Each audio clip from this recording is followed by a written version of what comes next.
waxaan u baahanahay marka inaan su'aal kale isweydiino cajiiba ma waxaa tahay waalid askari ah mise waxaa tahay macallin ay ag jooga ragga Soomaaliyeed ma askar baa mise waa mucallimiin waa askar waxaa ficnaan lahay inay hooyadu macallimo tahay laakiin ayaan daridu yaziidu tiina billa goorta dhoobadu ay mataqaanaa sii qoyayso waa markay hooyadiina noqoto maxay askariyad waxaad ii sheegtaan caruurta u dhaxaysa bayna generaal iyo gaashaanle anagu saxilde ku saxliya waxaa idhi su-aashu waxay ahayd waalidiinow raggow ma waxaan nahay askar ul wata amar bixiya waryaa fariiso waryaa wax akhris waryaa soco waryaa imaqal waryaa seexo kaas waa askari mise waxaan nahay mucallimiin murabbiyiina waxaan isku waafaqnay aabbayaalku inay yihiin maxay askar laakiin yaziidu tiina billan goorta ay arrintu sii qoyayso shimbirtu baalluhu ka sii qoyayaan dhoobadu ay sii qoyayso lugaha lala sii gelayo waa markay hooyaduna noqoto maxay askariyad ayaduna xagga ay ka soo dharbaaxdo saa daraaddeed haddaanu waalidiin nahay soomaaliyey intay hor fadhida intay dhegaysanaysa intay dhegaysan doonta waa inaanu noqonno mucallimiin murshidiin waa inaanu noqonno laakiin aan usha dhigno waa inaan usha dhigno haddii macallin la yahay dhig usha la saaxiib ilmahaaga ol wax laguma barto haddaad waalid tahay dhig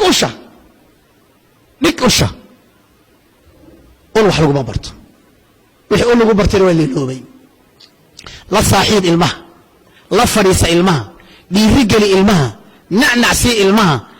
maxaa la ciyaarsii ilmaha ka qosli ilmaha soo dhawaysa ilmaha markaad soo dhawaysato saaxiib la noqoto wax walba uu kuu sameynaya ilmahaas waan ogaynaan dheereeyey insha allahu mawduucan runtii waa mawduuc aad u dheer xaqiiqa markaan ka hadlayo laakiin waxaan u malaynayaa inay ay tahay maxaa la yidhahdaa ama hal qodob ku khatimaa okay hal qodob ku khatimaya khalad kasta oo uu ilmahaagu galo waa fursad aad wax ku bari karto waan ku celinayaa khalad kasta oo xaaskaagu gasho waa fursad aad wax ku bari karto khalad kasta gabaray oo uu ninkaagu galo waa fursad aad wax ku bari karto labadiinoo laysku daray khalad kasta oo ilmahaagu galo ma aha fursad aad ku disho ma aha fursad aad ku canaanato ma aha fursad aad ku ciqaabto waxay kuu siinaysaa fursad aad raadinaysay oo aad wax ku barto ilmahaagii ayaa khalad galay khalad mujarad ilmahaagu markuu khalad galo qaanad waxaa kuu furantay ah inaad maanta aad toosin karto nin wiil yar baa xanuunsaday oo yuhuudi ah fursaddaas nabigu sala allahu alay wasalam wuxuu arkay inay fursad tahay wuu u tegey islaamku u bandhigay wiilkii yarka ah aabbihiibuu kor u fiiriyey aabbihiina wuxuu yidhi nabiga maqal atic abalqaasim ashhadu an laa ilaaha ila allah wa ashhadu anna muxammadan rasuulu allah fursad ilmahaagii baad u yeeraysaa bilaal baa khalad galay aabbaha bilaal hadduu fadhiyo ma sha allah magac fiican wey jazaak allah khayran ama hooyada bilaal baa khalad galay bilaal maalin dambe waxaan leeyahay iskuulka markuu yimaado aabba anigii adiga suuqaan ka soo adeegaynaa inakeen asraacna anigii bilaal maqaaxyar baan fadhiisanayaa bilaal waxaan leeyahay aabba ma shaah baad cabbaysaa ma kubashiinaad cabbaysaa haye laba ninoo isla eg baan rabaa inaan ula dhaqanno inaan wada hadallaan rabaa bas biyo iska cab keeg yar baan u soo qabay biyana cabi kadib waan u sheekaynayaa waxaan leeyahay aabba maasha allah waan ku jeclahay nin fiican baa tahay maasha allah magacaagu waa bilaal بلال مؤدك النبي قوها صلى الله عليه وسلم عرورتي إذا أنكو حساب تمات كجرتا أنا قلفت إذا خلط بانقلا لكن محاوية خلط كعب قشي إما كينيس إنا نكون نعو ويلكي جباتهاي خلط كعب قشي نبكو سمين كرا قوشيغي وحكا إيمان كرا نبكا هو يكو عرون كرتا أبا كو عرون كرا سيدان بادئ كرتا وانا لغو عين كرا إنا نفهم سيان ربا قبل يدو وحي حجاب وقبتين أو شيغان ربا قبل يدو وحي حجاب وقبتين أو شيغان ربا هدي قال انت اسكا قبت adiga say ku ateeyayso ya markay dhowr tawasir gaadhay iska tuuraysa way ma taqaana soo xijaab qabto u sheeg ilmahaaga kadib waxaan leeyahay sida weeye insha Allah saaska suugna soomaha asagoo faraxsan oo ciyaar u soo gaday oo isku fahansanahay oo hadda kadib ma taqaana haduu wax dhaco oo igu xisaabtamayo oo dhaho farqiga u dhaxeeya bayna al-khawf wal-ihtiram ilmahay waxaan barayaa farqiga u dhaxeeya cabsi iyo ihtiram ha iga cabsanine laakiin ihtiram هيجا عبسنين خلوا مركز قشوا هيجا عبسنين أو احترامية إيش وحدة أبا أرن كاسان قال غف كسر خلط بوجلا إلى إيجا عفي أنا قال ما كو عفينا يا لكن وسكوك هلاينا يا كرسولي بقليا شارع يوضد كرسولي بكويستا سكول كرسولي بكويستا هي أبا كرسولي بكويستا صادر هذا ونكو علنا يا سؤال شدا خلط كستو المها أبو قالوا خلط كستو يحاسك أبو قشوا خلط كستو منك أبو قالوا وفرصة aad wax ku barto ee ma aha chance aad sugayso oo wixii muxaadara sheekh Abu Talha dhameeyay anigu waan qoranayaa waxa weeye sheekha al-akhirasiye tacaamulka wanaagsan iyo ubadka si loo barbaariyo wayaan ogaanaa haddaanu nahay macashar Soomaaliyiin adduunku waa isbedelay odayaasha الشيء لو قلنا والله ما أنت لو ما نوع ذلك تربيته وباهن تهجير كعصب سوى رقم لها وحنا مرنا أن بابئين تعامل كالنبي صلوات ربه والسلام عليه ولا تعامل جري الميس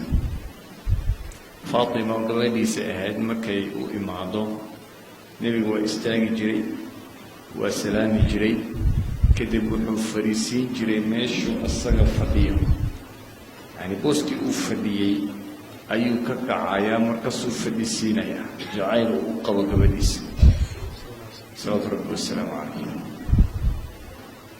الميه سكرنا سيدوك ابن عباس بقى أكفليا وميدي تكجرة أبو بكر رضي الله عنه وساحيب كيسأة وولا كيسأة وآد جعل يهي أيار بدحنا فضية عنه عبد النبي صلى الله عليه وسلم عليه ابن عباس وأبا حق له ماذا قصيا مثل أبو بكر ما حمد النبي صلى الله عليه وسلم على طفل أمة السياقات وخيار قرين سوء احترامه أنس رضي الله عنه سوء تبنجير نبي لودي وليس مالو قدري أما وحوزن السمين ما أرى محاق السمين ويس وحو السمين ما أرى محاسد أو سميس يعني تعامل كونس النبي صلى الله عليه وسلم عروتي كلو مسايك إيمانيس كوي كلو يرى يا معاذ إني أحبك معاذ هو مجارح ابن عباس يا غلام إني أعلمك كلمات وإلو كلمات بنكبرة يا إريو يعني نبي التعامل ونفسنه قرح الظلام أيوه تعامل جريمي يرى يضمر كمر كلها الله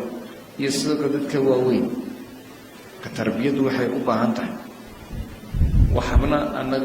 وان بحالنا يوم وياها مركان جوي جنة ميلها كذا يويل أبو سقط أيا ربطا إنا تذكر السير معها أضيبه وحوليه يعنى بوليه حاك دالنته ما أنا كوير جيل إيرا